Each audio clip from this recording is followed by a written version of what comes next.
नमस्कार दोस्तों, INC TV पर आपका स्वागत है। मैं हूं भूपेंद्र नारायण सिंह। आज से 2 साल पहले हमारे देश के प्रधानमंत्री श्री नरेंद्र मोदी ने कहा था और उन्होंने ट्वीट पे लिखा था, पीएमओ की तरफ से ये ट्वीट किया था कि I want this government to be criticised, criticism makes democracy strong. अब आते हैं असली मुद्दे पर। रात का वक्त और एकाएक असम पुलिस द्वारा गुजरात के विधायक श्री जिग्नेश मेवानी के यहाँ पुलिस की दस्तक गिरफ्तारी का। सत्ता को आगाह करने के लिए उन्होंने एक ट्वीट किया था जिस पर उनकी गिरफ्तारी हुई है। गुजरात में चुनाव है और भाजपा की स्थिति नाजुक है। असम में भी भाजपा की सरकार है। दोनों राज्यों में भारत के जो नक्शे पर देखें तो एक दूसरे छोर से दूसरे छोर पर स्थित है दोनों प्रदेश। दोनों जगह भाजपा की सरकार है, केंद्र में भी है। अब इसे सत्ता का गरूर कहें या फिर अपनी राजनीतिक मुखालफत की आवाज को जुमा पर सिलने की कोशिश। तानाशाह डर गया है, शहंशाह घबरा गया है। हमारे साथी विधायक गुजरात के जिग्नेश मेवानी जी की रातों रात कोकराझार असम पुलिस से पालनपुर गुजरात तक पुलिस ले जाकर गिरफ्तारी करना इस घबराहट का, इस छटपटाहट का संदेश भी है और चिन्ह भी है। क्या इस देश में अब कम्युनल एमिटी यानी सांप्रदायिक सौहार्द, उसकी अपील करना और प्रधानमंत्री से धर्म के नाम पर लोगों को ना लड़वाने की अपील करना अब अपराध है? क्या गुजरात के अंदर हिम्मतनगर हो या वेरावल हो, इनके अंदर जो सांप्रदायिक दंगे हो रहे हैं, प्रधानमंत्री से ये उम्मीद करना कि वो गुजरात आएंगे और बापू की, महात्मा गांधी की धरती पर शांति की अपील करेंगे, क्या ये अपराध हो गया है?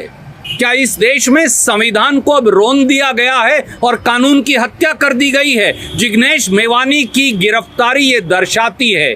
पर जान ले तानाशाह और जान ले सत्ता के अहंकार में अंधा हुआ शहंशाह, ये आवाज जिग्नेश मेवानी की हो या कांग्रेस के और देश के हर उस व्यक्ति की जो सांप्रदायिक सौहार्द और भाईचारे में आज भी विश्वास करता है, जो ये सोचता है, जानता है, समझता है, मानता है कि हिंदू, मुस्लिम, सिख, ईसाई एक देश में इकट्ठे भाईचारे से रह सकते हैं। जो इन्हें तोड़ने का प्रयास करेगा वो चूर चूर हो जाएगा, वो बच नहीं सकता। हमारी लड़ाई, हमारी जंग सांप्रदायिक सौहार्द की, भाईचारे की, धर्म से धर्म के टकराव की नहीं, धर्म से धर्म के प्रेम की सदैव जारी रहेगी। न मोदी जी इसे हरा सकते, न देश की और कोई ताकत।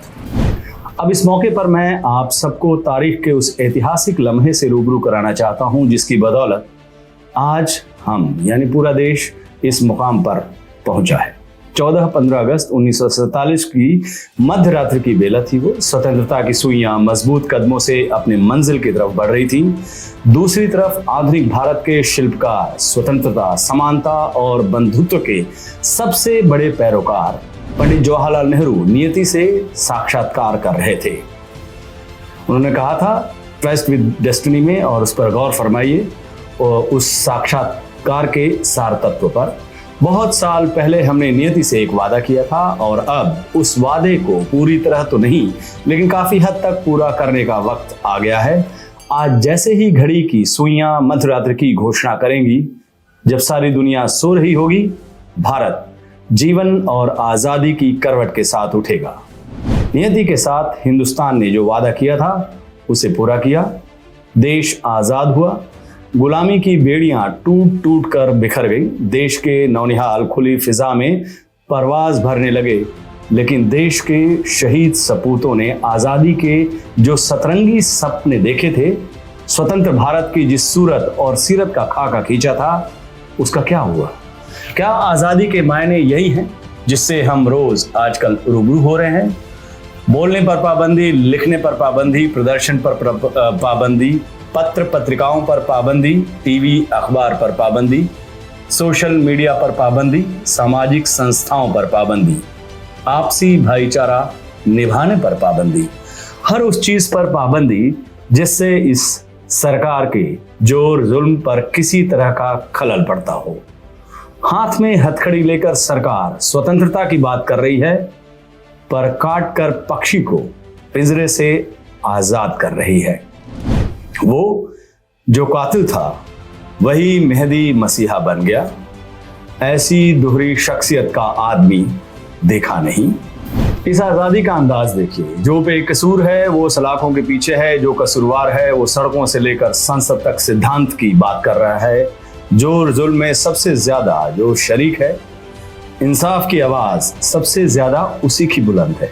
जिसके किरदार पर शैतान भी शर्मिंदा हो जाए, वो सबको नैतिकता की नसीहत दे रहा है। और इन सब का मुखिया कौन? उसे यह फिक्र है हरदम नया तर्जे जफा क्या है। हमें यह शौक है देखें सितम की इंतहा क्या है। सितम की इंतहा अभी आना बाकी है दोस्तों, लेकिन उसका ट्रेलर हम पिछले 8 सालों से देख ही रहे हैं। पिछले 8 सालों में आज़ादी की नई परिभाषा गढ़ दी गई है। इस सरकार ने वो परिभाषा गढ़ी है। आज़ादी के मायने और मतलब अब वो नहीं रह गए जो साल 2014 से पहले थे। आज़ाद आप भी हैं, आपकी तरह आज़ाद आप भी हैं, आपकी तरह तमाम आवाम भी है। लेकिन हम सबको कैसी आज़ादी? बस ऐसे वाक्यों को चुपचाप देखने की आज़ादी। कुर्बतें होते हुए भी फासलों में कैद है।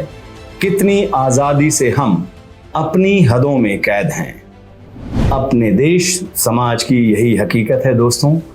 लेकिन क्या इसके लिए कसूरवार केवल सरकार और उसके जो नुमाइंदे हैं वही हैं? इस सवाल का जवाब तलाशने से पहले आपको एक सवाल, दुनिया का सबसे बड़ा अपराध क्या है, ये सवाल है। और सवाल क्या है, सबसे बड़ा जुर्म क्या है? कत्ल, डाका, लूट, ठगी? नहीं, ये सब तो बाई प्रोडक्ट हैं, मूल अपराध से निकली शाखाएं। मेरी नजर में दुनिया का सबसे बड़ा अपराध अन्याय के खिलाफ खामोश रहना, गलत को गलत कहने की ताकत नहीं जुटा पाना, यह है दुनिया का सबसे बड़ा अपराध। इसी अपराध की वजह से बाकी सारे अपराध शुरू होते हैं। और इस अपराध का सबसे दिलचस्प पहलू पता है क्या है? इसकी कोई कानूनी सजा नहीं होती है। कोई भी कोर्ट, कोई भी अदालत आपको इस बात के लिए सजा नहीं सुना सकती है कि आप उस वक्त क्यों खामोश रहे जब एक सरकार जो कि जनता के खिलाफ काम कर रही हो, एक शातिर सियासत जीवी लोकतंत्र की धज्जियां उड़ा रहा है। इस बात के लिए कोई हाई कोर्ट, कोई सुप्रीम कोर्ट आपको सजा नहीं सुना सकता है। लेकिन ऐसा भी नहीं है कि इसकी सजा नहीं मिलती है। मिलती है, खूब मिलती है। और ऐसी मिलती है कि आने वाली पीढ़ी तक उस सजा को सिसक सिसक कर भुगतने के लिए विवश होती है। वो कहा है ना, लम्हों की खता को सदियां भुगतती हैं। आपसे बस एक आग्रह है, स्वतंत्रता के सच के लिए संघर्ष कीजिए, असली आजादी के लिए उद्घोष कीजिए।